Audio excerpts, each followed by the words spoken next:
이대로 끝나지 않는다라는 제목을 가지고 빌립보서 2장 5절로 11절까지 말씀 가지고 우리 말씀 나누겠습니다. 한 절씩 교독하겠습니다. 5절입니다.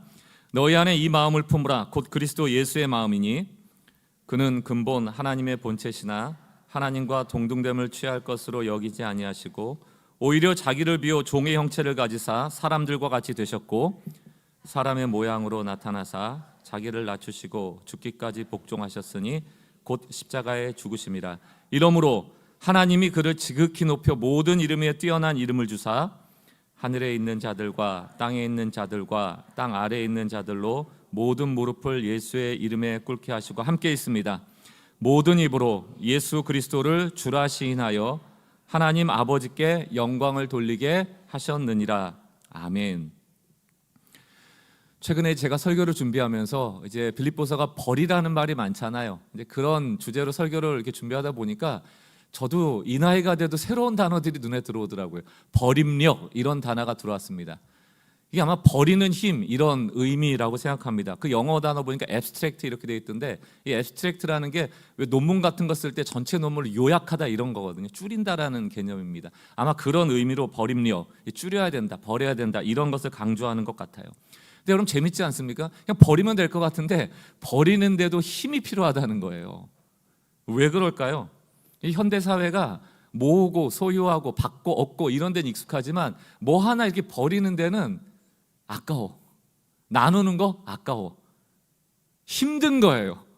힘든 일에는 힘이 필요한 겁니다. 무거운 거 들 때 힘들죠? 힘 써야 되잖아요. 그러니까 버리는 것도 힘이 든다. 그래서 버림력 이런 단어가 나온 것 같아요. 최근까지도 뭐 단순하게 살기 이래서 뭐 심플 라이프라는 얘기도 하고 다운사이징 라이프 뭐 이런 얘기를 많이 합니다. 그만큼 이렇게 소유해 보니까 많아서 좋았는데 어느 순간이 되니까 내가 필요해서 혹은 필요 없음에도 불구하고 모아놨던 많은 물건들이 내 소유인 게 아니고 그 물건이 나를 지배하고 있구나를 느끼는 순간 단순한 삶으로 들어가는 거예요. 마찬가지입니다. 우리도 예수를 따르는 삶에 버리는 힘이 필요해요. 그 버림력을 소개하는 그 글에 하나의 이야기가 들어있었는데 처음 저도 알게 됐습니다. 북극 제비갈매기라는 새의 이야기예요. 몸은 30cm밖에 안 된대요. 날개를 펴도 80cm, 무게는 100g, 엄청 작은 새인 겁니다. 근데 이 새가 아마 1년 동안 지구 한 바퀴 반, 뭐 7만 킬로 이상을 난다는 거예요. 왜 그런가 봤더니 북극하고 남북을 왔다 갔다 해요. 8월에 내려갔다가 5월에 올라오고. 그럼 7만 킬로면 지구 한 바퀴 반을 그 조그만 새가 날아가는 거예요. 그런데 그 날아가는 중에 낙오율이 57%. 그러니까 반은 죽는다는 얘기입니다. 근데 살고 죽고를 어떻게 하는가 연구를 해봤더니 버려야 된다는 거예요. 첫 번째 버려야 될 게 뭐냐면 먼저 가겠다는 경쟁심. 경쟁심 있으면 안 된대요. 오래 날아야 되기 때문에 날개짓을 좀 멈춰야 될 때가 있답니다. 바람을 타고 가야 될 때가 있는데 경쟁하겠다고 내가 먼저 가야지 하고 날개치는 순간 에너지가 소진돼서 도착할 수 없다는 얘기예요. 두 번째가 뭐냐면 빨리 가려는 조급함. 그래서 이렇게 저도 경로를 봤는데 정확히는 모르겠어요. 근데 가는 경로가 직선거리가 아니랍니다. 바람이 부는 방향대로 곡선도로 혹은 뭐 S자 길을 가는데 마음에 조급해서 여기가 더 빠른 길 같아 하고 직진으로 가면 거긴 바람이 없기 때문에 스스로 날개짓 하다가 지쳐 죽는다는 거예요. 그러나 S자로 오는 새들은 바람을 타고 오기 때문에 먼 것 같지만 결국 도달하게 된다는 겁니다. 두 가지 버리라는 거예요. 경쟁심 버리고 조급함 버리고. 현대인들에게 이게 쉽겠어요? 어렵겠어요? 더 많이 갖는 게 미덕인데 경쟁에서 1등하는 게 좋은 건데 빨리 가는 게 좋은 건데 경쟁심 버리고 조급함 버리면 이게 우리 현대인에게 고난 아닙니까? 그게 신앙생활이 어려운 거예요. 버려라, 포기해라. 보면은 꼭 필요한 것 같은데 하지 말라는 게 많거든요. 그래서 여러분 힘이 필요한 겁니다. 고난이라는 게 뭐 물질이 없어서 건강을 잃어서 관계가 어려워서 그런 것도 있지만 내가 봤을 땐 이게 직선이 지름길 같은데 돌아가라고 하나님이 명하시는 것 같으면 그게 고난 같은 거예요. 이걸 내가 가져야지 행복해질 수 있을 것 같은데 자꾸 버리라고 해서 그 말씀을 들을 때 그게 우리한테는 일면의 고난이 되는 겁니다. 그러니까 빌립보서에서 계속 얘기하는 게 뭡니까? 버려라. 예수님을 따라가는 길은 버리는 삶이다. 하나님으로서 가진 하나님의 권한과 권리, 하나님과 동등됨을 취하지 않고 버렸다는 거죠. 오히려 자기를 비워 종의 형체를 채워 이렇게 되는 거거든요. 버리는 게 훨씬 좋은 거예요. 하나님을 버리고 종을 가져온 거예요. 이게 우리 인생의 고난이 아니고 무엇이겠습니까? 그래서 고난이에요. 신앙의 여정은. 그래서 힘이 필요한 겁니다. 버리라 할 때 버릴 수 있는 힘.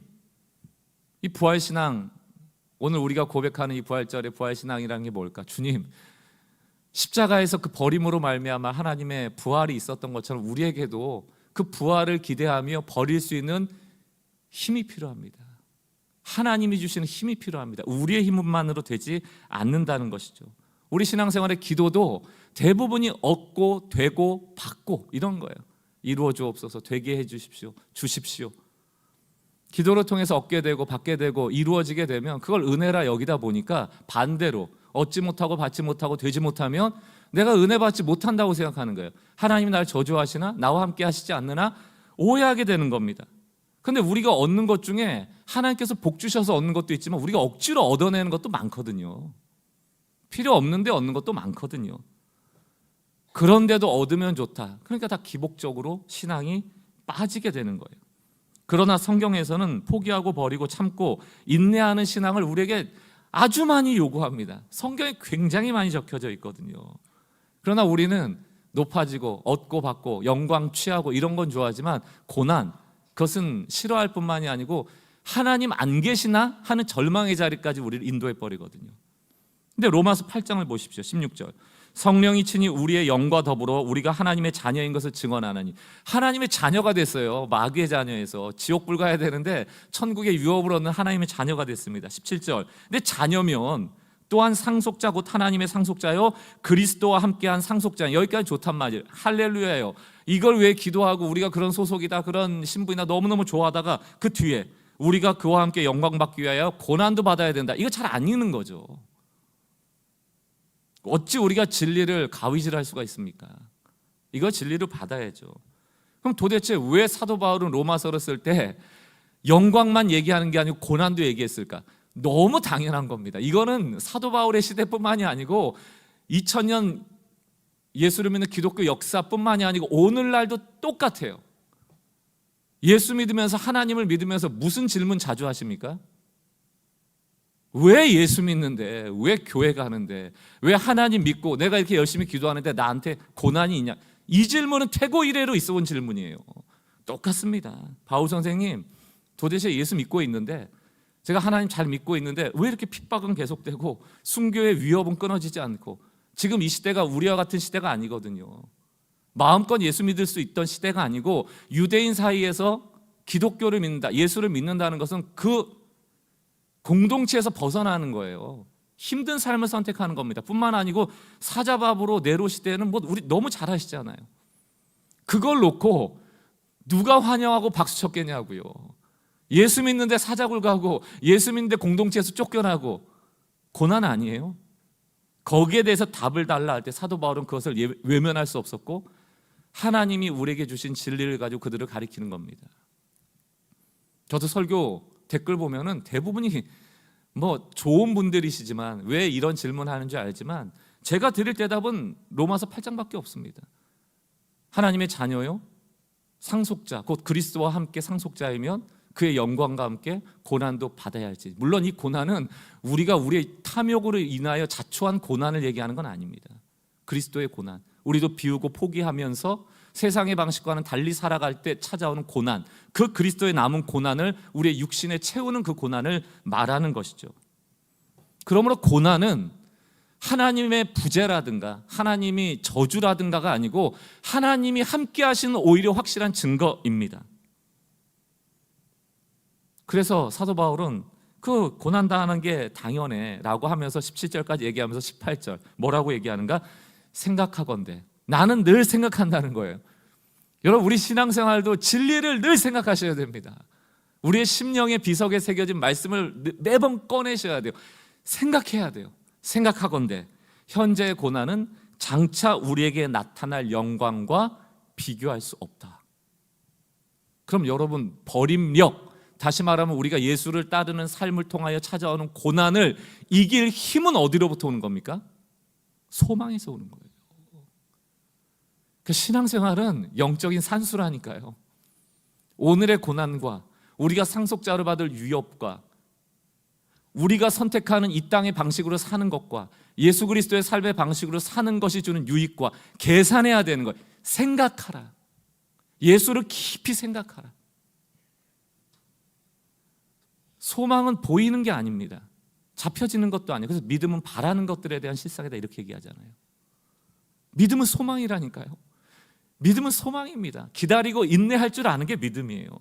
이것에 대하여 생각하며 살라. 베드로도 똑같은 얘기를 합니다. 베드로전서 4장 12절로 13절. 베드로전서의 주제를 말씀 한번 드렸습니다. 저희 강해하면서 나그네가 주제거든요. 이 땅이 본향이 아니야. 나그네야. 예전에 정철료 목사님이 여기서 단막극 했던 거 기억 안 납니까? 짐 이렇게 싸들고 산에 가는 거. 산에 가는데 왜 온갖 집을 다 싸갖고 가요? 가볍게 가야지. 그게 베드로전서의 주제거든요. 12절 사랑하는 자들아 너희를 연단하려고 오는 불시험을 이상한 일 당하는 것 같이 이상하게 여기지 말고 13절 오히려 너희가 그리스도의 고난에 참여하는 것으로 즐거워하라. 이는 그의 영광을 나타내실 때 너희로 즐거워하고 기뻐하게 하려 함이라. 우리는 언제를 생각하는 겁니까? 신앙은 오늘을 보는 게 아니고 장차 오실 그때를 생각하는 거예요. 그분을 마주할 때 우리가 어떤 모습으로 마주할까를 늘 생각하며 살아가는 것입니다. 그게 신랑을 기다리는 신부의 삶이기도 한 것이죠. 14절 너희가 그리스도의 이름으로 치욕을 당하면 복 있는 자로다. 여러분 고난이 하나님과 함께하는 증거라니까요. 고난이 없는 삶이 오히려 이상한 겁니다. 여러분 예수 따르지 않으면 이 세상에서는 편안하게 살 수 있어요. 예수를 따르면 포기하고 버려야 될 것들이 많고 그 힘을 구하는 것 자체가 힘들잖아요. 버릴 것을 기도하는 게 힘들잖아요.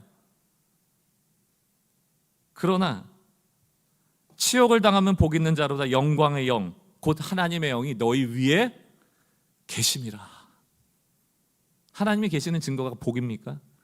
하나님이 계시는 증거가 우리의 소유가 많아짐이에요? 아니래요. 나그네는 소유의 많음에 그 삶의 목적이 있질 않아요. 떠도는 것이거든요. 방랑하는 것이거든요. 노마드의 삶이거든요. 우리가 살아가면서 집도 절도 없이 차도 없이 살아가라는 뜻이 아니에요. 근데 우리의 지향점을 얘기하는 것입니다.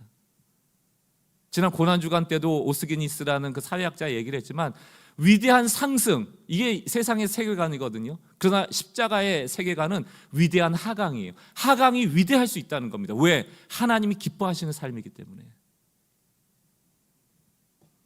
하나님 나라는 거꾸로 나라죠. 현재의 고난과 장차의 영광을 비교하는 것, 그것이 우리의 부활신앙입니다. 빌립보서 2장을 이러한 내용의 연장선상에서 읽어보세요. 빌립보서 2장 6절에서 8절입니다. 그는 근본 하나님의 본체시나 하나님과 동등됨을 취할 것으로 여기지 아니하시고 오히려 자기를 비워 종의 형체를 가지사 사람들과 같이 되셨고 사람의 모양으로 나타나사 자기를 낮추시고 죽기까지 복종하셨으니 곧 십자가에 죽으심이라. 이게 위대한 하강이거든요. 하나님과 동등됨을 취하지 않았어요. 오히려 자기를 비웠어요. 종의 형체를 가져오더니만 사람의 모양이 되더니만 죄인이 되더니만 기어코 십자가까지 내려가는 거예요. 음부까지. 이게 위대한 하강이에요. 사람들은 이 하강을 손가락질합니다. 바보같이 죽어버렸다. 하나님 아니다. 구원자 아니다. 메시아 아니다. 근데 하나님 눈엔 그게 위대한 거예요. 하강을 위대하게 여기는 것이 부활신앙입니다. 그 내려감이 없이 구원이 없거든요. 우리의 헌신 없이 복음이 어떻게 전해집니까? 우리를 부르신 소명이 복음을 전하라는 소명이지 복 받고 살아가라는 게 아니거든요. 아브라함의 복은 나누라는 데 목적이 있는 것이지 아브라함 자체의 복에 있는 것이 아니거든요. 십자가가 끝이면 구원은 미완성이죠. 근데 왜 이 하강이 위대합니까? 내려가면 내려갈수록 하나님이 올리시는 그 영광이 크기 때문이에요. 죽음으로 가서 죽음을 죽이시는 겁니다. 그리고 8절 마지막 십자가에서 죽으심이라 그 다음 9절에 뭐라고 되어 있습니까? 이러므로 하나님이 위대한 하강 이후에 하나님이 등장하시는 거예요. 앞서 읽어드렸던 한 시인의 고백처럼 모든 것은 어둠에서 생명이 시작된다. 사람들은 다 끝났다 생각했습니다. 뭐 이제 예수님 십자가에 돌아가셨으니까 끝났어. 아무 일도 더 이상 일어나지 않을 거야. 특별히 내 삶에 3년 쫓아다니면서 예수님 왕 되시면 나도 뭐 하나 완장 찰 줄 알았는데 예수님 죽어버리셨잖아요. 인간에게 죽었다는 끝인데 분명히 예수님이 사흘 만에 부활하실 것이다, 내가 너희를 찾아갈 것이다 말씀하셨는데 안 믿는 거죠. 죽었어, 끝났어, the end. 그러나 그 인간의 끝에서 하나님은 시작이에요.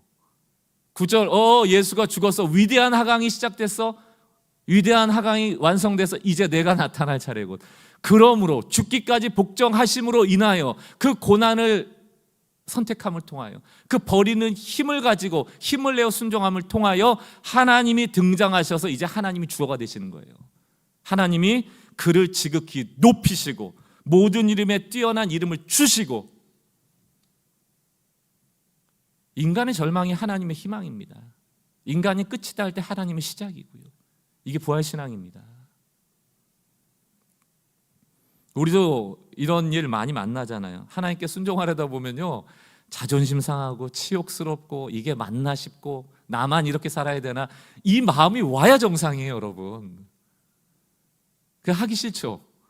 누가 자존심 상하는 일을 하고 자기 혈기 내려놓고 굽신굽신하고 그래도 예수의 마음을 품고 그 대응하고, 누가 그게 쉽겠어요? 그때 8절까지 하강하고 하강하실 때 그 다음을 기대하는 게 부활신앙이라니까요. 너가 그렇게 했으므로 내가 너를 높이겠다, 너를 알아주겠다, 너와 함께한다. 빌립보서 2장 9절 11절, 이 반전의 은혜를 가지고 한번 천천히 읽어보겠습니다. 이러므로 하나님이 그를 지극히 높여 모든 이름 위에 뛰어난 이름을 주사, 10절, 하늘에 있는 자들과 땅에 있는 자들과 땅 아래에 있는 자들로 모든 무릎을 예수의 이름에 꿇게 하시고 죽음을 죽이시는 거예요. 그리고 모든 생명을 살리시는 거예요. 11절, 모든 입으로 예수 그리스도를 주라 시인하여 하나님 아버지께 영광 돌리게 하셨느니라. 이 은혜로 말미암아 우리가 예수를 그리스도요 나의 주인이라고 입으로 시인할 때 우리에게 구원이 일어나는 것이죠. 이 은혜가 예수 그리스도의 위대한 하강으로 말미암아 주어진 것임을 깨달아 알 필요가 있죠. 그러므로 우리도 위대한 상승을 따르는 세상의 가치관과 싸워 위대한 하강의 삶을 살아갈 때 그때 하나님 일하시는 겁니다. 그러므로 사랑하는 성도 여러분, 그리스도의 고난을 따라가다가 절망하고 자존심 상하고 또 치욕스러운 상황들을 마주하시는 분이 계시다면 오늘의 설교의 제목 그 한 문장을 기억하십시오. 그대로 끝나도록 하나님은 내버려 두시지 않아요. 우리 인생 이대로 끝나는 게 아닙니다. 당연히 이대로 안 끝나죠. 마지막은 해피엔딩입니다. 우리는 유업을 얻을 자이고 그리스도와 함께 상속자이며 천국을 소유한 하나님의 백성이거든요. 자녀거든요. 무조건 해피엔딩이에요. 그러나 이 땅을 살아가는 동안에도 그 치욕은, 그 자존심은, 그 위대한 하강은 반드시 하나님이 높여주시는 해피엔딩으로 끝난다. 하나님은 십자가에 매달아 두시지 않아요. 죽음의 음부에 그냥 두시는 것이 아니고 그분을 꺼내십니다. 많은 사람들은 슬픔과 실망과 절망에 빠졌겠지만 그러나 이 모든 구원의 서사를 쓰신 작가가 계시다. 하나님이시다. 그 모든 무대를 총 감독하시는 감독관이 계시다. 하나님이시다. 이게 뮤지컬이라면 오케스트라를 지휘하는 지휘자가 계시다. 하나님이시다. 우리의 인생의 작가시고 무대를 감독하시며 지휘하시는 분이 계시다. 내 인생의 주인이 있다는 거예요. 그분은 어떤 분이세요? 우리의 위대한 하강을 기뻐하시고 그 위대한 하강의 끝에서 우리를 기어코 꺼내어 높이시는 분이다. 그리고 하나님이 영광 받으시는 겁니다. 우리의 자존심을 회복하는 게 중요한 게 아니고 그렇게 하나님이 영광 받으시고 우리도 기쁜 거예요. 아, 나도 해냈구나. 나도 이 부활을 경험하는구나. 이 땅에서 하나님이 높여주신 그 높이심을 나도 경험하는구나. 그래서 여러분, 믿음의 반대말은 절망이거든요. 절망하지 마세요. 우리가 절망하지 맙시다. 케노시스, 비움이란 뜻이라고 지난주에 말씀드렸죠. 성경의 신앙은 케노시스에서 늘 끝나지 않습니다. 항상 이 케노시스 단어에 짝꿍이 있어요. 비운다? 이건 기독교의 정신이 아닙니다. 비우는 거로만 끝나면 비울 공, 이건 불교적 정신이거든요. 기독교의 정신은 반드시 케노시스라는 비움과 함께 플레로마, 충만과 채움이라는 단어가 있어요. 왜 비울까요, 우리가? 그게 하나님이 일하시는 환경을 만드는 거거든요.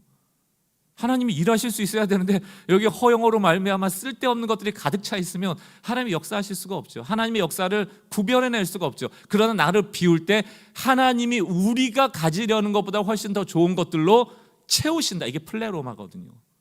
충만해진다.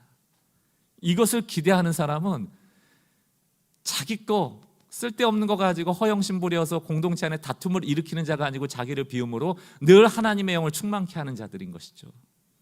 전도서 6장 3절, 사람이 비록 100명의 자녀를 낳고 또 장수하여 사는 날이 많을지라도 그의 영혼은 그러한 행복으로 만족하지 못하고 백날 채워보라는 얘기예요. 만족이 없다. 누가복음 12장 15절, 삶과 모든 탐심, 이게 허영이죠. 버려라. 사람의 생명이 그 소유의 넉넉함에 있지 않다. 너가 아무리 많이 가져도 생명이 없다. 에레미야 2장 13절, 우리가 꼭 기억해야 될 말씀 아닙니까? 무엇이 악인가? 내 백성이 두 가지 악을 행하였나니 곧 그들이 생명의 근원이 된 나를 버린 것과 스스로 생명을 얻으려고 웅덩이를 판 것. 근데 그 웅덩이가 어떤 웅덩이요? 터진 웅덩이다. 만족할 수 없다는 거예요. 누구만 만족시킬 수 있는가? 하나님이라는 것입니다. 9절, 이러므로 하나님이 그를 지극히 높여.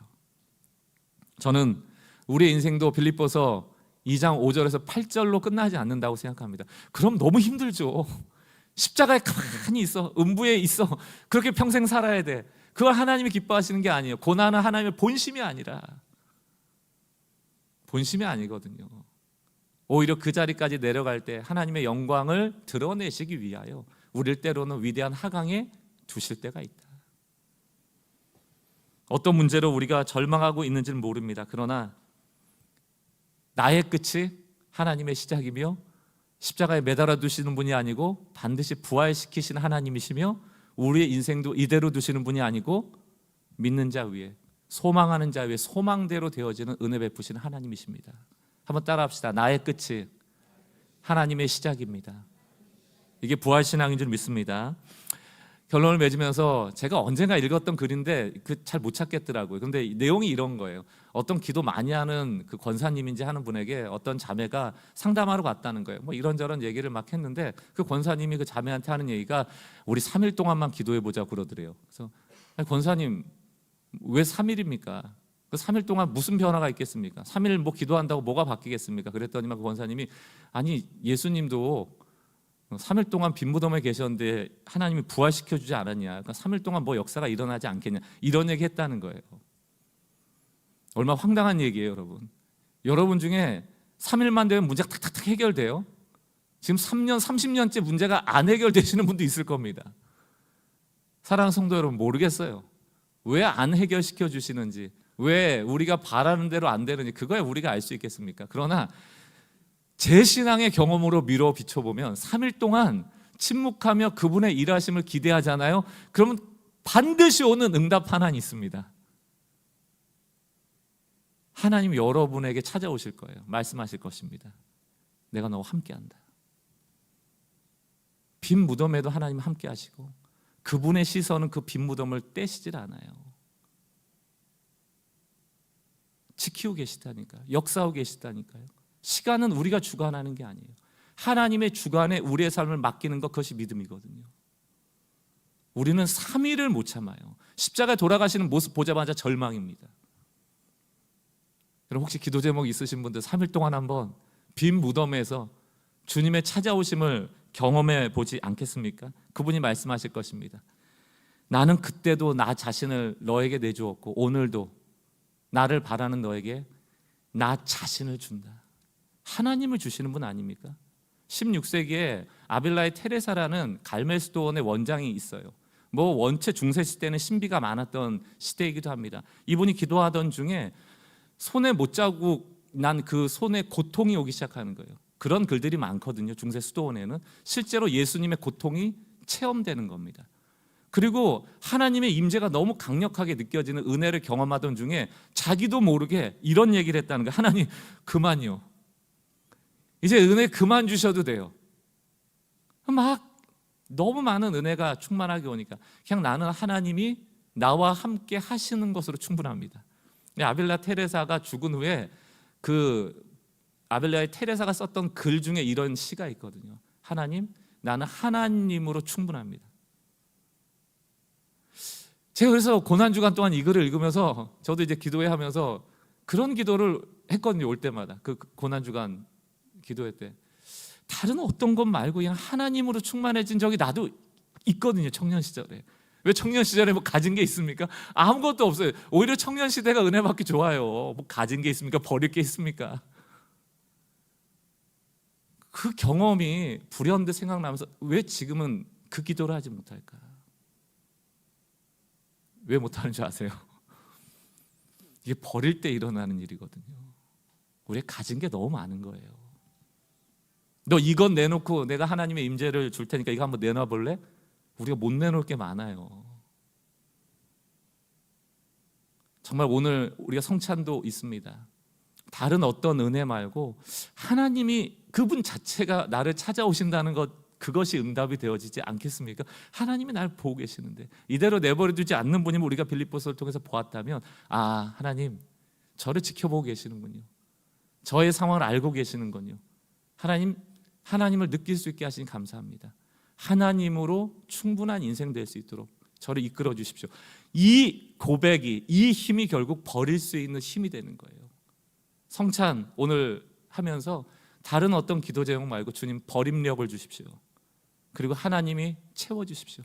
그분이 나와 함께 하심을 느낄 수 있다면, 들을 수 있다면 저는 그걸로 충분합니다. 이 고백이 있었으면 좋겠습니다. 오늘 제가 특별히 우리 이상현 전사님 특송을 좀 부탁을 드렸습니다. 함께 한다라는 저는 응원의 길 같아요. 아까 고린도전서 읽었던 똑같습니다.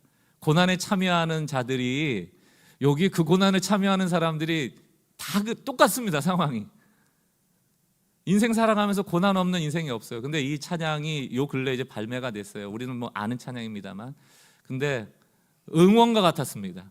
우리 서로를 좀 격려하는 고백 같았어요. 힘들지? 버리는데 힘이 너무 들지? 근데 우리 좀 함께 해보자. 우리 앞에 믿음의 선조들이 갔던 이 길, 그들이 우리가 뛰고 있는 운동장에서 객석에 앉아서 응원하고 있단 말이에요. 나도 알아. 너와 같은 길을 걸었어. 우리가 서로 격려하고 응원하며 그 길을 함께 갔으면 좋겠어. 여러분들에게 하나님이 어떤 상황에서 다 함께 한다라고 말씀하시는 위로의 고백이 좀 들려졌으면 좋겠습니다.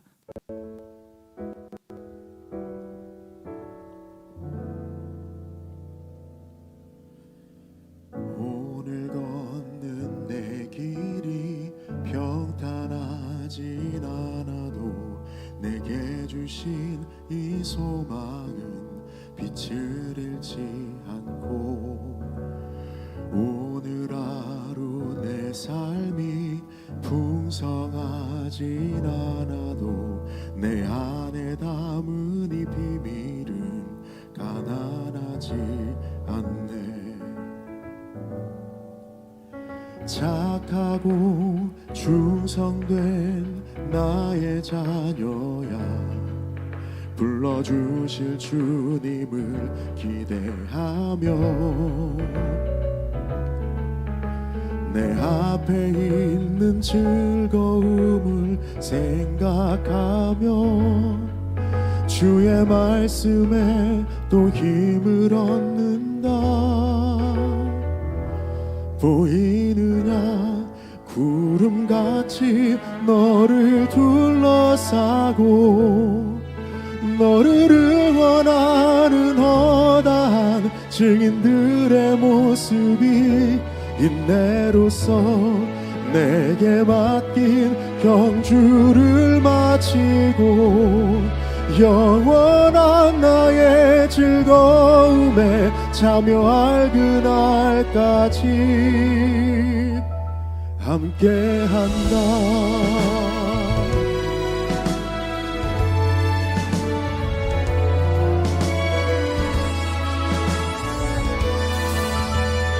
오늘 걷는 내 길이 평탄하진 않아도 내게 주신 이 소망은 빛을 잃지 않고, 오늘 하루 내 삶이 풍성하진 않아도 내 안에 담은 이 비밀은 가난하지 않네. 착하고 충성된 나의 자녀야, 불러주실 주님을 기대하며 내 앞에 있는 즐거움을 생각하며 주의 말씀에 또 힘을 얻는다. 보이느냐 구름같이 너를 둘러싸고 너를 응원하는 허다한 증인들의 모습이 인내로서 내게 맡긴 경주를 바치고 영원한 나의 즐거움에 참여할 그날까지 함께한다.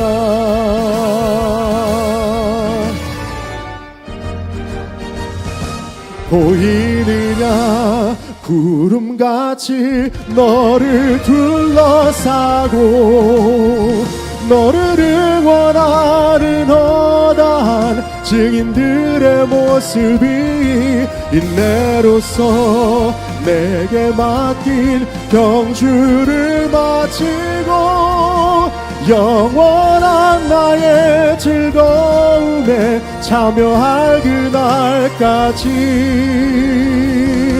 함께한다.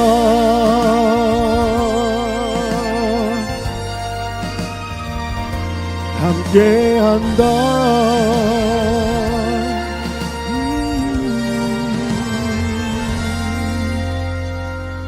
함께한다.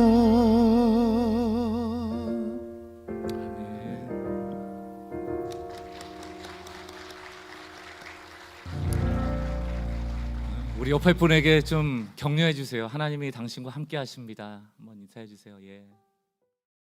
오늘 하나님의 말씀 함께 보도록 하겠습니다. 에스라 3장 1절로 6절까지만 보겠습니다. 우리가 힘들 때를 만날 때 중요한 일을 먼저 해야 됩니다. 이 주제를 가지고 함께 말씀 나눌 텐데요. 에스라 3장 1절로 6절까지 제가 먼저 1절 읽고 교독하겠습니다. 1절 읽습니다. 이스라엘 자손이 각자의 성읍에 살았더니 일곱째 달에 이르러 일제히 예루살렘에 모인지라. 요사닥의 아들 예수아와 스룹바벨과 그의 형제들이 다 일어나 이스라엘 하나님의 제단을 만들고 하나님의 사람 모세의 율법에 기록된 대로 번제를 그 위에 드리려 할세.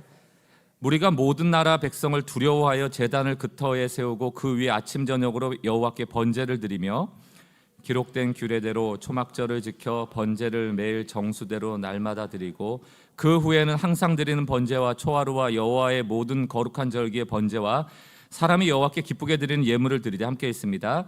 일곱째 달 초하루부터 비로소 여호와께 번제를 드렸으나 그때 여호와의 성전 지대는 미처 놓지 못한지라. 아멘.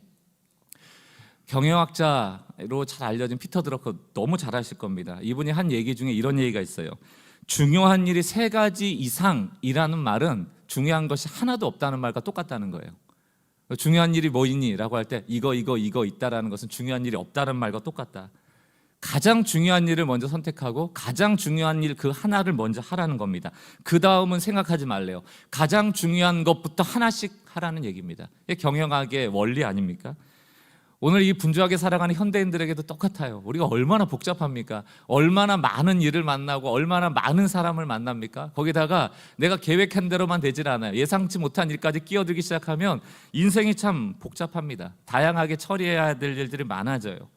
근데 또 반대로 조심히 어제 그제 한 주간의 삶을 하루하루씩 잘라서 돌아보면 그렇게 또 가치 있고 보람 있는 일로 일관되지는 않았다. 그냥 빈둥거리고 그냥 누워서 소파에서 TV 보고 핸드폰 보고 그냥 밥 먹고 자고 뒹굴거리고 뭐 이러는 허송세월하는 시간도 굉장히 많았던 것을 우리가 볼 수 있어요. 다시 말하면 좀 비본질적이라고 여겨드는 사람과 만남, 비본질적인 일, 사소한 일이 생각보다 나를 주도하고 있더라, 내 삶을 주도하고 있더라, 이런 거 쉽게 발견할 수 있거든요. 이런 말이 있습니다. 내가 내 삶의 우선순위를 정하지 않으면 다른 사람이 내 삶의 우선순위를 지배하게 된다. 내가 내 삶의 우선순위를 정하지 않으면 예기치 못한 상황들이 내 우선순위를 지배해버려요. 그럼 끌려가는 거죠. 오늘 에스라 3장에서도 비슷한 상황입니다. 지금 포로기에서 돌아왔습니다. 몇 개월이 지났다고 해요. 한 3개월 정도 지났다고 합니다. 여러분 3개월 동안 생각을 해보세요. 여러분들이 이사를 해도 말이에요, 이사하기 전으로 얼마나 분주합니까? 이삿짐 싸야지, 또 풀어야지, 또 버려야지, 다시 배치해야지, 또 그 동네 문화에 또 적응해야지, 이전과 다른 환경에 적응해야지. 그것 때문에 긴장해야죠, 피곤하죠. 거기다가 지금 그냥 왔습니까? 1000km가 넘는 길을 한 달 이상의 시간을 아이들까지 다 데리고 왔잖아요. 얼마나 힘든 상황입니까? 거기다가 와봤더니 뭐 옷이 없어서 하고 웰컴하고 있는 것도 아니고 황폐한 땅이에요. 척박한 땅이에요. 여러분들이 그 5만 명 중에 속하여 있다면 지금 이 순간에 뭐가 가장 중요하다고 여기시겠습니까? 바벨론 땅에 여러분들이에서 고향 땅으로 왔을 때 뭐가 제일 중요할까? 사랑하는 성도 여러분, 3개월쯤 지나고 나면 사람은 적응력이 엄청 빠르거든요. 불편한 것부터 없애기 시작할 거 아닙니까? 먼저 내가 잘 살아야지, 우리 집부터 짓고 일단 내가 잘 정착을 해야지 예배 드리고 하는 거지, 내가 지금 힘든데 어떻게 뭐 그 성전 짓고 이럴 틈이 있나? 안 그럴 것 같죠? 이게 기우일 것 같죠? 기우가 아닙니다. 내 외적인 공격 때문에 성전 건축이 14년이나 미뤄지거든요. 그 14년이나 미루어진 그때 학개가 한 말이 있습니다. 학개 1장 4절 6절이에요. 세 번역입니다. 성전이 이렇게 무너져 있는데 지금이 너희만 잘 꾸민 집에서 살고 있을 때란 말이냐? 나 만군의 주가 말한다. 너희는 살아온 지난 날을 곰곰이 돌이켜보라. 6절. 너희는 씨앗을 많이 뿌려도 얼마 거두지 못했으며 먹어도 배부르지 못하며 마셔도 만족하지 못하며 입어도 따뜻하지 못하며 품꾼이 품삯을 받아도 구멍난 주머니에 돈을 넣음 같이 되었다. 7절. 나 만군의 주가 말한다. 너희는 각자의 소행을 살펴봐라. 여러분, 곰곰이 지난 날을 살펴봐라. 14년 동안 정체된 그날 너 뭐 하며 살았냐? 뭘 중요하게 여기며 살았냐? 너희 소행을 살펴봐라. 뭐가 너에게 중요했냐? 돌아보라는 거예요. 우선순위가 다 무너져 버리니까 내 살 길만 찾고 성전 건축은 미뤄뒀다는 얘기를 지금 하고 있는 겁니다. 학교를 통해서 하나님의 메시지는 뭡니까? 너의 소행을 돌아봐라. 곰곰이 너의 삶을 돌아보라. 다시 말하면 너 왜 왔냐 여기? 뭐하러 고생하며 여기 왔냐? 아이 바벨론의 땅에 살지 그럼. 뭐하러 고생하면서 왔어? 너의 온 목적이 뭐야? 지금 뭐가 중요해? 그 묻고 있는 겁니다. 너희의 잘못된 우선순위는 얼라이먼트, 정렬하라는 거예요. 다시 정비하라는 얘기입니다. 먼저 해야 될 중요한 일을 하지 않으면 결과가 뭡니까? 6절에 그대로 나와요. 마셔도 만족하지 못하고 먹어도 배부르지 못한데 입어도 따뜻하지 않고요. 일해서 품삯을 받았는데 품삯을 집어넣은 주머니가 뚫려 있다는 겁니다. 이렇게 살다 죽는 거예요. 너무 허무하잖아요. 허무한 삶이라는 건 결국 오늘 성경을 보니까 우선순위를 정하지 않고 이순위에 마음을 써버리고 사소한 것을 중요하게 여겨버리면 그게 허무한 인생 된다라고 말하고 있는 것입니다. 사랑하는 성도 여러분, 힘들 때일수록, 위기를 만날수록, 고난 가운데 어려움이 있을수록 입을 뒤집어 쓰고 좀비 되지 마시고요, 중요한 거 찾아서 그것부터 하셔야 돼요. 우리는 조금만 마음이 상해버리면 제일 중요한 걸 버려버리고 사소한 일에 몰두합니다. 오늘 혹시라도 나의 삶 가운데 정말 중요한 것을 놓치고 있다면 오늘 학개서 말씀을 경고로 받아서 우리의 지난 날을 곰곰이 돌아보고 우리가 어떻게 살았는지 우리의 행실을 돌아보는, 그것을 통하여 우리의 삶의 목적을 다시금 찾아가는 결단의 은혜가 있길 주의 이름으로 축원합니다. 오늘 이런 맥락에서 에스라 3장이 주는 두 가지 메시지만 볼 텐데요. 첫 번째는 우리 삶에는 두려움이 찾아올 때가 있다. 여러분, 이게 사실은 더 정확히 써야 되는데 우리 삶의 두려움은 반드시 찾아온다. 이게 더 정확한 표현일 겁니다. 그러니까 기정사실이에요. 디폴트 값이라는 거 알잖아요. 정해진 값이에요. 상수처럼 우리 인생에 딱 고정되어 있습니다. 고난은, 두려움은, 위기는 그냥 찾아온다. 심지어 하나님의 인도함을 받고 하나님의 뜻이라 알고 순종해도 위기가 찾아옵니다. 놀랍지 않아요? 고난을 피해갈 방법이 없어요. 두려움을 피할 방법이 없어요. 오히려 그 역경을 이겨내므로 하나님의 크심을 보게 되어지는 역전이 일어나는 것이죠. 어려움이 클수록 구원이 큰 거거든요. 여러분 우리가 잘 아는 출애굽기 모세 어떻습니까? 바로 왕한테 가갖고 이스라엘 그 노예된 백성을 출애굽하라고 지금 말하라는 것 아닙니까? 바로가 누구예요? 하늘에 나는 새도 떨어뜨리는 권력자입니다. 모세는 누굽니까? 애굽 사람 죽이고 도망간 살인자예요. 도망자예요. 지금 애굽 땅 가기도 싫어요. 잡힐까봐. 근데 왕 앞으로 나가라고요? 아니 그 정도면 어떤 조치를 취해 주셔야 되는 거예요, 모세한테. 야, 너가 가서 바로 딱 만나자마자 그냥 바로가 너한테 무릎 딱 꿇을 거야. 걱정하지 마. 이래야 될 거 아닙니까? 웬걸? 바로가 콧방귀 껴버려요. 콧방귀 낀 정도가 아니고 뭐라고 해요? 이스라엘 백성이 이제 배가 불렀구나. 일이 적으니까 얘네들이 딴 생각하는구나. 일을 더 늘려 노동 강도를 더 강하게 만들어 버리잖아요. 그러니까 이스라엘 백성 마음이 어때요? 저 모세 때문에 우리 힘들다는 거예요. 출애굽기 5장 21절 22절. 그들은 이스라엘 백성들은 이렇게 말하였다. 주님께서 당신들을 내려다보시고 벌을 내리면 좋겠어. 당신들 때문에 지금 모세 아닙니까?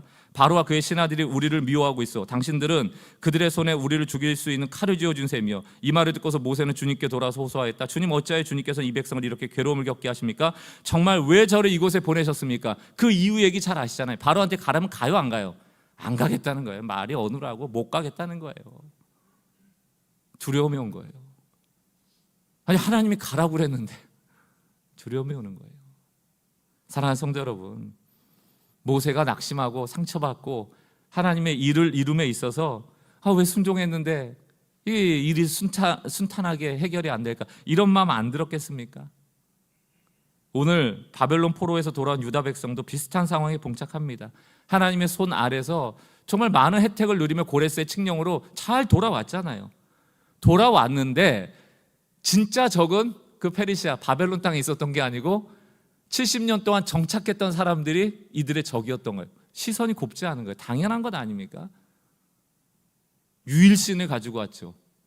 정치적으로도 지금 성전을 짓겠다는 건 무슨 뜻입니까? 자기 나라를 세우겠다는 거 아니에요? 그럼 기존에 거기 살았던 사람들에게는 이게 적이죠. 곱지 않은 시선을 보내는 겁니다. 기존에 살던 사람들이 긴장하는 거예요. 굴러온 돌이 지금 박힌 돌 빼내겠구나 두려운 거예요. 그들도.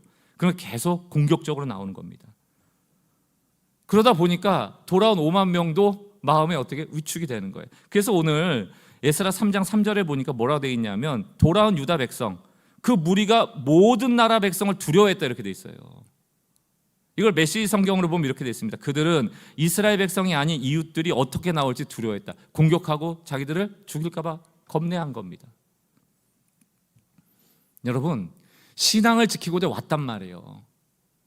죽음의 위협이 있는 거예요. 이상하다. 그럼 우리는 그냥 막 일사천리로 성전도 지어지고 막 농사도 잘 되고 우리도 집도 짓고 이제 여기서 평화롭게 살 줄 알았는데 그게 아니에요.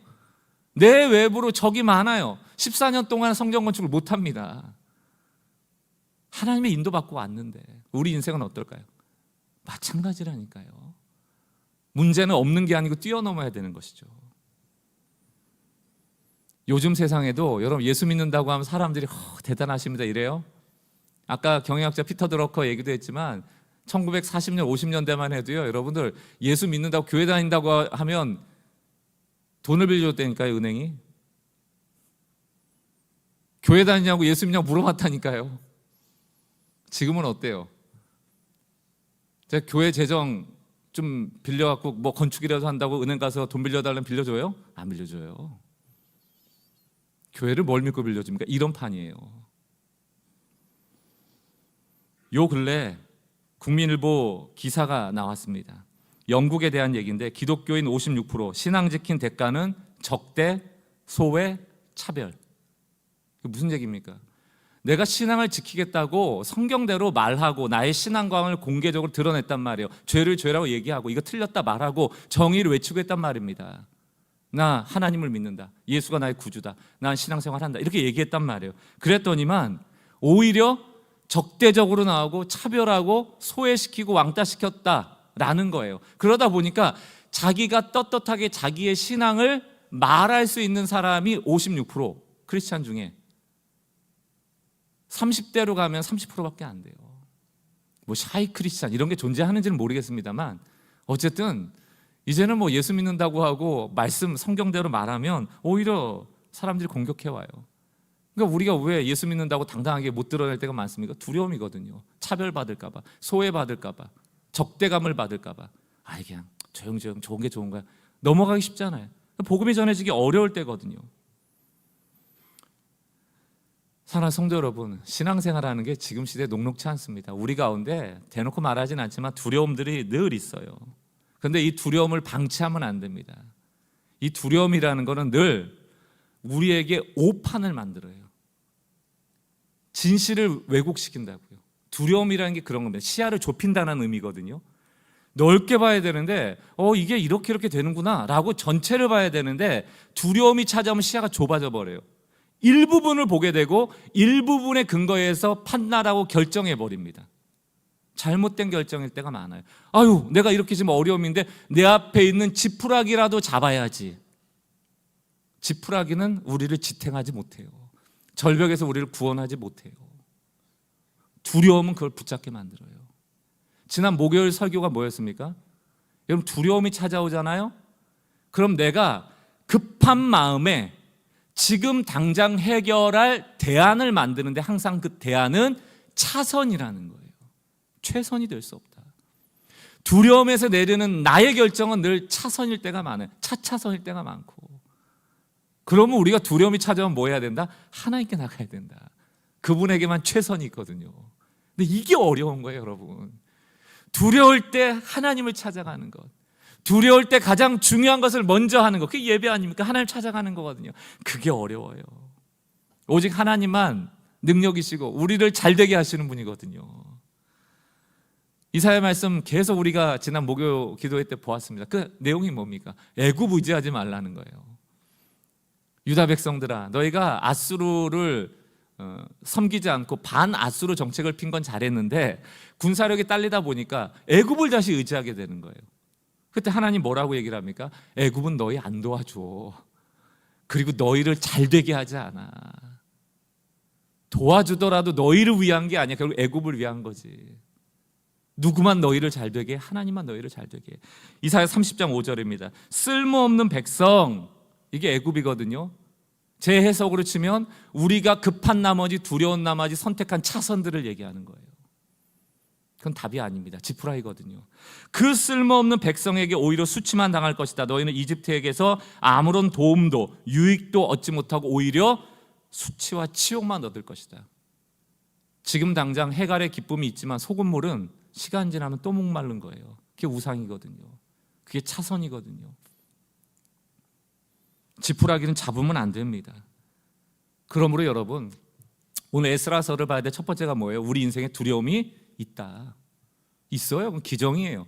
그렇다면 우리는 그 두려움이 올 때 어떻게 대비해야 되는가? 시야가 좁아져 버릴 때 어떻게 대비해야 되는가? 외우셔야 돼요. 두려움이 찾아오면 가장 중요한 걸 먼저 알아. 그게 뭡니까? 예배예요. 두 번째가 뭡니까? 그래서 제단으로 나가 예배해야 합니다. 두려움이 오면 예배해야 됩니다. 두려움이 오면 제단을 쌓아야 돼요. 두려움이 오면 말씀으로 나가고, 두려움이 오면 기도해야 되고, 두려움이 예배 자리로 나오셔야 돼요. 그게 가장 중요한 것이고 거기서 가장 최선의 답을 얻을 수 있습니다. 다행인 것은 오늘 유다 백성은 예배를 선택합니다. 에스라 3장 1절 말씀 보니까 이렇게 돼 있어요. 이스라엘 자손은 여러 마을에 흩어져 자리를 잡은 지, 그죠? 각 가문마다 각 땅으로 돌아갔잖아요. 거기서 한 3, 4개월 정착을 한 거예요. 그러다가 7째 달이 되었을 때, 이게 종교력으로 7월입니다. 7째 달을 잘 기억하고 계세요. 7째 달이 되었을 때 일제히 예루살렘으로 모였다, 이렇게 표현되어 있습니다. 이거 굉장히 중요해요. 7째 달 일제히. 의미가 있는 단어들입니다. 일제히라는 단어의 해석 중에 제게 가장 마음에 좀 와닿았던 해석은 뭐냐면 한 사람처럼이라는 해석이에요. 5만 명이 한 사람처럼 지금 나왔다는 거예요. 7월이 되자.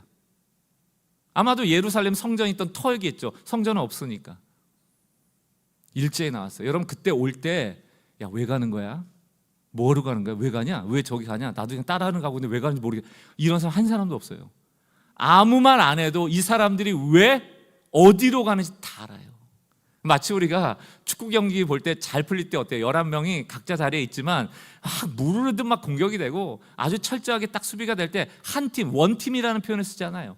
지금 이스라엘 백성 5만 명이 원팀, 한 사람처럼 한 장소를 향하여 한 목적으로 움직이는 겁니다. 예배를 위한 목적이에요. 왜? 우리가 온 목적이 뭐니까?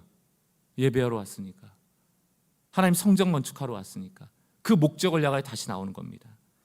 사랑하는 성도 여러분, 교회 공동체도 똑같아요. 공동체가 어려움이 있어요? 그때마다 뭐 해야 됩니까? 네가 옳다 내가 옳다 따져봐야 뭐 하겠습니까? 하나님이 옳다 하는 것이 옳은 것이죠. 싸우지 말고 한 마음 한 사람처럼 우리가 늘 생각해야 되는 게 뭡니까? 예수님이라면 어떻게 하셨을까? 우리는 한 아버지잖아요. 하나님이 구원자도 한 분입니다. 예수 그리스도. 우리 안을 통치하고 계시는 영도 한 성령이거든요. 그럼 우리가 한 마음을 가질 수 있는가? 한 사람처럼 한 방향을 향하여 한 목적을 향하여 한 마음으로 한 뜻으로 뭉칠 수 있는가? 가능하다는 것이죠. 왜? 그분의 다스림을 받으면. 그러나 사분오열되기도 쉬워요. 그분의 통치를 받지 않으면 내가 옳다 네가 옳다 싸울 수 있죠. 그러나 유다 백성들은 야 우리 집 지금 뭐 이사하느라 바빠 뭐 하느라 바빠 하지 않고 그 7월이 되자 일제히 모입니다. 두려운 마음이 있었지만 그럼에도 불구하고 그 장소로 나가요. 그때가 언젠가 이게 중요합니다. 우리 읽은 에스라 3장 1절에 일곱째 달이라고 나왔잖아요. 여러분들이 유대 절기를 좀 알면 좋은데요. 유대 절기가 7개 절기가 있습니다. 근데 7개 절기가 몰려 있어요. 1년이 12개월이잖아요. 1월하고 6개월 지난 7월에 몰려 있습니다. 전반기, 하반기에 다 몰려 있어요. 펼쳐진 게 아니에요. 전반기에 4개, 후반기에 3개 이렇게 딱 집중되어 있습니다. 자, 유대인들에게 두 가지 달력이 있어요. 하나는 종교력이라는 게 있고 하나는 유대력, 민간력이 있습니다. 이건 양력하고도 달라요. 우리가 쓰는 양력하고 다릅니다. 그래서 제가 좀 보여드릴게요. 종교력으로 1월, 새해는 유대인의 민간력으로는 6을 더해야 됩니다. 7월이에요. 이게 우리가 쓰는 양력으로는 3, 4월입니다. 봄. 새해가 중요합니다. 종교력으로 새해. 그러니까 원래는 유대인 입장에서는 7월이었는데 1월이 된 거예요. 무슨 얘기인지 아시겠죠? 유대인들에게 7월이었는데 갑자기 1월이 된 거예요. 왜 그랬을까? 출애굽기 12장 2절을 보십시오. 세 번이요. 너희는 이달, 이때까지는 이달이라는 게 유대인의 민간력으로 7월이었단 말이에요. 봄. 그런데 이제부터 이때를 한 해의 첫째 달로 삼으라고 하나님이 종교력을 주신 거예요. 지금이 7월이지만 너희한테 이제 1월이야. 왜? 이게 6월절이거든요.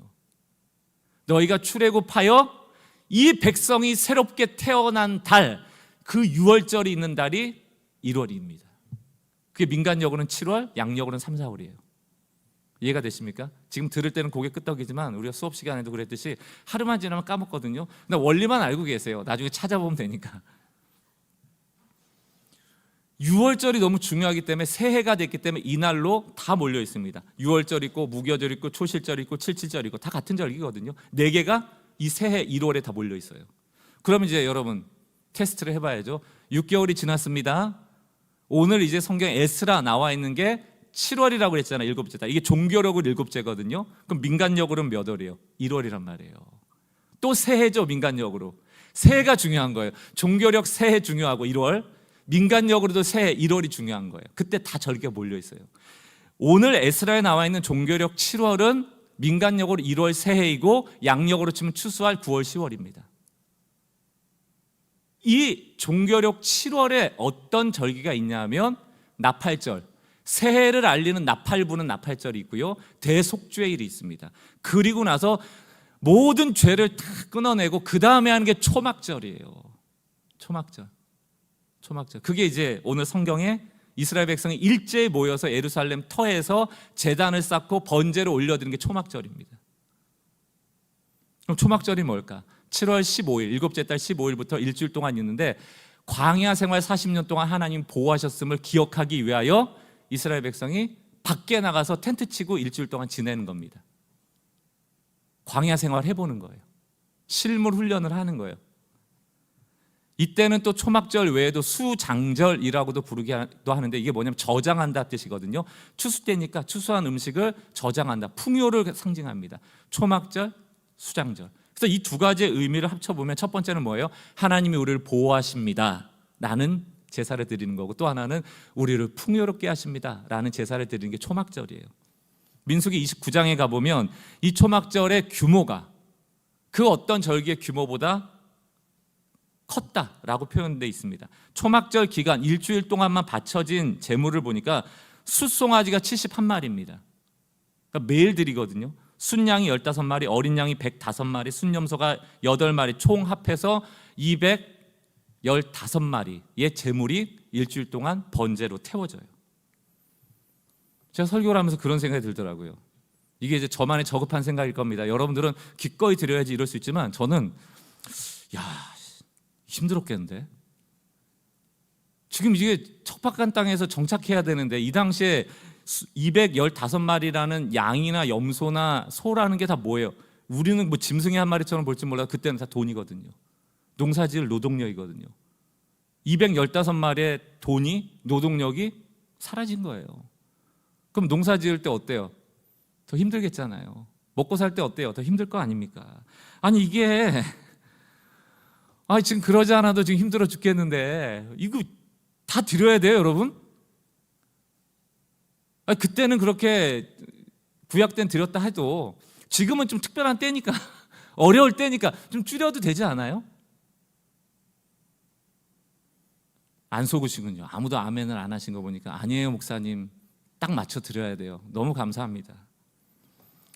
우리는 힘든 때 오면은 자꾸 중요한 일을 먼저 하는 게 아니고 각색을 해요. 내 상황에 맞춰 예배해요. 내 상황에 맞춰 신앙생활을 해요. 하나님이 원하시는 대로가 아니고 내가 처한 상황에 맞게 예배를 각색을 해요. 그러면서 늘 하는 얘기 있죠. 예수님은 과부의 두렙돈도 받으셨어. 여러분 두렙돈이 한 돈 1,000원 하는 거거든요. 야, 1,000원도 하나님 예수님께서는 칭찬하셨잖아. 뭐 우리 있는 만큼 하면 되지. 이런 마음으로 늘 명분을 삼으시는 분도 계시지만 여러분 1,000만 원 가진 사람한테 1,000원하고 1,000원 가진 사람한테 1,000원하고 다르죠. 예수님이 칭찬하시던 이유는 뭡니까? 자기가 가진 모든 것을 냈단 말이에요. 거기에 핵심이 있는 거지 1,000원도 받으신다라는 뜻이 아니에요. 여러분 예배가 정말 중요하다면 예배에 헌신할 필요가 있어요. 하나님께로부터 우리에게 주어진 모든 것이 왔음을 인정할 필요가 있습니다. 저는 이런 설교할 때마다 믿음이 없어서 불편해요. 꼭 헌금하라는 설교 같아서 그렇게 비춰질까 봐 불편함이 있습니다. 분명히 말씀드립니다만 교회는 적어도 저희 교회는 돈이 많이 있어요. 많이 있어요. 가끔은 여러분들한테 헌금을 좀 덜 하세요라고 말하고 싶은 충동이 있을 때도 있어요. 제가 언젠가도 말씀드렸죠. 제 목회의 짐이 돈이라고. 그러나 한편으로 그 헌금에 대한 권한이 나에게 없다. 우리에게는 잘 쓸 의무가 있을 뿐이지 성도들이 헌금하고 안 하고에 대해서 우리가 목사가 충동하거나 권면하거나 혹은 막을 이유가 없다는 거예요. 그게 왜? 여러분 잘 생각해 보세요. 하나님이 제1이다. 이 세상엔 돈이 제1이다. 이 두 가지가 전쟁 아닙니까? 내 신앙에서 하나님이 1등입니다를 뭘로 표현해 드릴 거예요, 여러분? 돈 빼고 하실 수 있으세요? 돈이라는 도구 말고 하나님이 1순위고 내게 돈이 2순위라는 것을 증거할 다른 방법이 있으세요? 없거든요. 돈이 2순위면 2순위인 거를 증명해야 되는 거예요. 그 맥락의 이야기입니다. 그 숫소와 순양과 염소가 누구로부터 왔는가? 늦은 비와 이른 비가 누구로부터 오는가? 이 농사의 주인이 누구신가? 그 초막절에 그들의 신앙을 증명하는 거예요. 가장 풍요로울 때 가장 많은 재물을 드립니다. 기꺼이. 에스라 3장 2절을 보세요. 요사닥의 아들 예수와 원래 스룹바벨이라는 왕이 먼저 나와야 되는데 지금 누가 먼저 나옵니까? 제사장 이름이 나와요. 제사가 중요하기 때문에 요시닥의 아들 예수아와 그의 동료 제사장들과 스알데레 아들 스룹바벨, 다윗의 왕가인 스룹바벨이 두 번째 나오죠. 그의 동료들이 모여서 하나님의 사람 모세의 율법대로 규정된 대로 번제를 드릴 수 있도록 이스라엘 하나님의 제단을 쌓았다. 규례대로, 정한 대로. 출애굽기와 레위기와 민수기에 나와 있는 그 방식 그대로 했다는 얘기예요. 사랑하는 성도 여러분, 특히 우리는 교회는 이런 말씀을 더 주목하고 무겁게 받으셔야 됩니다. 신앙생활이 복음 안에서 자유합니다. 헌금해도 되고 안 해도 돼요. 뭐 여러분들 영상으로 예배드리고 뭐 나와서 예배드리고 여러분들이 선택할 문제입니다. 그러나 여러분 마음 내키는 대로 여러분 상황에 맞게 하라는 뜻은 아니에요. 여러분이 주도해서 여러분이 판단해서 하라는 뜻도 아닙니다. 예배에는 분명한 룰이 있어요. 신령과 진정, 진리의 영이 운행하심을 믿고 그 안에 말씀이라는 진리가 있어야 돼요. 그것이 운행하고 있는가? 그리고 내가 하나님을 사랑하는 존경의 마음이 있는가? 여기에 대한 우선순위가 담겨있는 예배인가? 이런 것들이 중요한 기준이라는 것이죠. 하나님이 하라는 대로 하는 게 중요합니다. 만약에 지금 우리가 지금 이 당시 바벨론 포로들이 고향 땅에 돌아간 5만 명 안에 있다면 이런 말 하는 분도 몇 분 계시지 않았을까요? 지금은 우리가 살 집 살고 농사 지을 땅 일구고 나부터 좀 먹고 살고 다음에 예배도 있는 거지. 하나님도 우리가 힘들고 고생하는 거 원하지 않으실 거야. 하나님도 우리 이해하실 거야. 많이 듣던 얘기 아니에요? 우리 늘 그렇게 얘기하잖아요. 좀 원칙적으로 원리를 강조하시는 분 있으면 사람이 이렇게 융통성이 없냐고. 하나님 그런 분 아니라고. 하나님은 복음만 자유롭고 1,000원 내도 괜찮아. 다 그냥 이해하셔. 우리 상황을. 늘 이렇게 얘기하지 않으세요? 게다가 지금 성전이 있어요, 없어요? 없죠? 이런 말 하시는 분도 나올 수 있습니다. 성전도 없는데 어떻게 제사장이 속죄일 날 번제 드리고, 원래 성전 안에서 다 했잖아. 그러니까 성전 짓고 하자. 지금은 그냥 일단 우리 살 거부터 잘하고 나서 성전 잘 지어드린 다음에 하면 되지. 그게 어떤 얘기입니까? 혹시 우리 고3 부모님들 대학 가고 교회 가도 돼. 안 늦어. 1년 안 간다고 뭔 일 안 생겨. 생겨요, 여러분. 생겨요. 늦은 비와 이른 비가 없어지면 우리는 끝장나는 겁니다. 그런데도 우리는 아이들한테 안 가도 돼. 학생 때는 좀 빼먹어도 돼. 그런 거 가르치고 있지 않습니까? 여러분 정말 아셔야 돼요. 하기 싫어도 손해보는 것 같아도 해야 할 중요한 일에 우선순위가 있다면 가장 먼저 하셔야 된다. 그 우선순위를 놓치면 안 된다. 성전이라는 건물 없어도 돼요. 성전만 있고 그 안에 제단에 다른 불이 올라가면 하나님이 임재하지 않으십니다. 성전이 없어도 그 제단에 규례대로 하나님을 존경하며 경외하는 예배가 올려드려지면 그 제단에 피워지는 번제의 향기는 받으시는 거예요. 성전이 중요하지 않아요. 제단이 중요합니다. 건물이 중요한 게 아니에요. 드려지는 마음이 중요한 거예요. 그러므로 건물 위에 십자가 네온 사인 하나 달아놓는다고 교회가 아니고요. 여러분들이 차 안에 성경책 하나 올려놓는다고 크리스찬이 아니고, 주일날 교회 온다고 여러분들이 크리스찬 가정이라고 하기는 부족합니다. 하나님이 원하시는 대로 힘들어도 내가 감당해내고 있는가? 그 헌신과 희생이 있는가? 그 신앙을 우리가 돌아봐야 합니다. 특히 우리는 교회, 복음의 자유를 강조할수록 해야 될 건 해야 되는 거예요. 거기서 초막절만 있는 게 아니에요, 여러분. 에스라 3장 4절 5절 계속 가보니까 어떤 번제가 또 나오는가? 기록된 규례대로 합니다. 초막절을 지켜 번제를 매일 정수대로 날마다 드렸대요. 5절 그 후에 항상 드리는 번제, 이게 상번제라고 합니다. 또 두 번째는 초하루, 이게 월상 예배 많이 들어보셨죠? 매달 첫날 드리는, 그리고 모든 그 여호와의 거룩한 절기 번제 세 가지 드리고, 마지막에 뭐가 남아 있습니까? 여호와께 기쁘게 드리는 자원 예물. 여러분 초막절만 있는 게 아니에요. 지금 여러분 이렇게 1년 동안 제사 드리잖아요. 거기에 쓰이는 동물 제사에 쓰이는 동물이 1273마리입니다. 엄청난 양이에요. 어린 양 2마리를 아침 저녁에 매일 드려야 되고요. 이게 상번제. 초 하룻날 드리는 월삭, 7개 절기에 드리는 번제. 이거 왜 그럴까? 이게 신앙의 리듬이거든요. 하나님을 떠나지 못하도록, 우리가 항상 하나님을 기억하도록 매일의 상번제와 첫 달의 첫 번째 날의 제사와 1월과 7월에 있는 새해 때마다 다시금 하나님의 은혜를 기억하는 절기, 이게 다 우리의 신앙의 장치인데 우리에게 있냐고요. 우리의 신앙을 유지하는 장치가 있습니까? 하나님을 일수로 삼는 규례, 원칙이 우리 가운데 있습니까? 있어야 된다는 거예요. 게다가 하나님이 명하신 대로만 하는 게 아닙니다. 마지막 네 번째 뭐가 있다고 그랬어요? 자원 예물이 있다고 그랬죠. 저는 이게 궁금하더라고요. 아니 1273마리면 정말 애써서 1년 동안 드린 것 같은데 거기에 뭘 또 자원해서 예물을 드릴까? 근데 제가 깨달은 게 뭐냐면 이 네 번째 자원하는 예물은 앞에 있는 규례대로가 단순히 의무가 되지 않도록 하는 또 다른 장치예요. 마치 앞에 너가 절기 때마다 상번제를 드리고 규례대로 드렸는데 어떤 마음으로 드렸니? 물어보는 거예요. 내가 시키니까 하는 거니?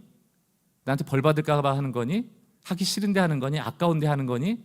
아니면 기꺼이 하는 거니? 그걸 드러내는 표시가 뭡니까? 더하여 내는 거예요. 내라고 안 했는데 하나님 저는 너무 감사해요. 이거 낼래요. 기꺼이 하나님 거니까 라고 할 수 있는 것. 그게 우리의 중심을 측정하는 리트머스다. 그래서 여러분, 규례대로도 중요하고 자원하는 마음도 중요합니다. 규례대로 했지만 하나님 사랑하는 마음이 없으면 문제가 되는 거예요. 반대로 나는 자원할 때만 할 거야. 규례는 뭐 이해하시겠지. 내 형편이 어려운데. 이것도 안 되는 거예요. 규례대로와 자원하는 마음이 균형을 가져야 돼요. 사랑하는 성도 여러분, 우리는 지금 1273마리 안 드려도 되죠? 횡재한 거거든요. 횡재했습니다. 예수님이 대신 단번에 죽으심으로 우리 이제 이런 제사는 필요 없어요. 히브리서 10장을 보십시오. 모든 제사장은 날마다 제단에 서서 직무를 수행하면서 똑같은 제사를 거듭드리지만 그러한 제사가 죄를 없앨 수는 없습니다. 이렇게 상번제를 드리고 절기 예배를 드리고 다 해도 번제를 올려도 이거 완전하지 않아요. 그러니까 그 다음에 또 하잖아요. 완전하지 않으니까 그 다음에 또 하잖아요. 매월 또 하잖아요. 매일 또 하잖아요. 왜? 그 제사가 완전하지 않기 때문입니다. 그러나 12절, 그러나 그리스도께서는 죄를 사하시려고 단 한 번의 영원한 유효한 제사 끝, 십자가에서 이루셨어요. 그분이 화목제물이 되셔서 더 이상 우리에게 제사는 필요하지 않습니다. 그거 횡재한 거죠. 우리 안 해도 돼요. 돈 낼 필요도 없어요. 소 잡을 필요도 없어요. 헌금에 알러지 있는 분들이 늘 하는 얘기잖아요. 신약성경에 헌금하라는 얘기가 어딨냐고. 물론 연보 얘기는 있지만 11조 어딨냐고. 그분에게 늘 묻고 싶어요. 당신의 삶의 우선순위는 하나님입니까? 돈입니까? 당신의 돈은 어떻게 쓰여지고 있습니까? 잘 쓰여지고 있다면 상관없습니다. 교회만 좋은 일 하는 거 아니거든요. 여러분들도 여러분의 물질을 가지고 남을 나누고 하나님께로부터 온 것을 어떤 식으로든지 표하시면 돼요. 그게 중요한 겁니다. 제단의 제물은 더 이상 중요하지 않아요. 지금 남아있는 건 자원하는 예물. 그게 뭡니까? 주님 사랑하는 마음. 그 마음으로 예수 그리스도가 드러나고 그분이 우리에게 행하신 일을 날마다 기억하는 복음의 사람이 되는 것, 복음을 전하는 것, 복음의 소중함을 아는 것, 우리가 은혜로 구원받았음을 아는 것. 언제 특히 위기의 때, 어려울 때, 힘들 때 예수를 붙잡는 것. 그게 하나님이 기뻐하시는 예물이고 제사고 예배입니다. 하나님이 아시겠죠. 야, 저 힘든 와중에도 나를 바라보네. 정말 저 친구는 나를 신뢰하는구나. 이게 예배입니다. 오늘 우리가 드려지는 예배도 똑같아요. 무슨 마음으로 여러분 하고 계십니까? 주일이니까 규례대로 나오신 건 잘하셨습니다. 자원하는 예물을 가지고 오셨습니까? 예수님에 대한 사랑하는 마음과 감사의 마음을 가지고 나오셨습니까?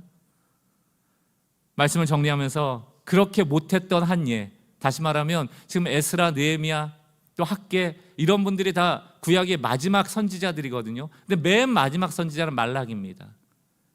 말라기가 성전이 지지부진되고 힘들고 사람들이 이제 더 이상 하나님의 성전을 신앙을 우선순위로 여기고 있지 않을 때 가슴에 통탄하는 말로 말라기를 적으면서 1장 12절 13절 그런데 너희는 주님께 차려드리는 상쯤은 더러워져도 괜찮아 하면서 너희들도 싫어하는 음식을 제물이라고 그 위에 바치니 너희는 지금 내 이름을 더럽히고 있다. 너희는 또 이 얼마나 실증나는 일인가 하고 말하며 제물을 멸시한다. 나 만군의 주가 말한다. 너희가 훔쳤거나 쩔뚝거리거나 병든 짐승을 제물이라고 가져오니 내가 그것을 너희에게 달갑게 받겠느냐? 나 주가 말한다. 무슨 말씀인지 아시겠어요? 실증나. 언제까지 주일날 예배 가고, 언제까지 내가 헌금하고, 언제까지 내가 봉사하고, 언제까지 내가 이 짓을 해야 돼, 언제까지 송아지 잡고, 언제까지 염소 잡고, 맨날 해도 아주 이젠 지겨워. 피만 봐도 피 냄새가 진동을 하기 지겨워. 뭐 이 소나 저 소나 내가 봤을 때 별거 아니구만. 숨친 소도 갖다 놓고 병든 소도 갖다 놓고 더러운 재물을, 더러운 음식을, 우리 못 먹는 것을 올려놓는 거예요. 왜? 상품 가치가 없으니까. 좋은 상품 가치에 있는 것들은 비싸잖아요. 노동력이잖아요. 안 드리는 거예요. 그러니까 10절 하나님 뭐라고 하십니까? 만군의 여호와가 이르노라 너희가 내 제단 위에 헛되이 불사르지 못하게 하기 위하여 너희 중에 누군가가 성전의 문을 좀 닫았으면 좋겠다. 사랑하는 성도 여러분, 오늘날 우리의 교회는 하나님이 어떤 마음으로 보고 계실까? 아마 오늘 이런 얘기하면서 하나님이 아마도 교회 문을 닫고 그만 교회 좀 와라 이런 얘기를 하신다라고 제가 설교 잘못하면 아마 제가 큰일 날걸요. 신성 모독죄, 교회 폄하죄 막 이런 거 걸어가지고 교회는 무너지지 않아, 교회는 나가야 돼. 아니요, 예루살렘 성전도 스룹바벨도 다 무너집니다. 성전 문을 좀 닫았으면 좋겠대요. 안 왔으면 좋겠대요. 왜? 규례대로는 하는데 마음이 없어요. 그리고 심지어 규례대로도 안 하잖아요. 흠없는 것을 가져오지 않으니까.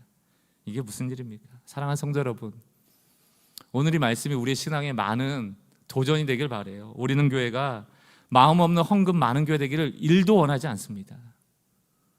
하나님도 원하시지 않을 거고요. 하나님 뭘 원하실까?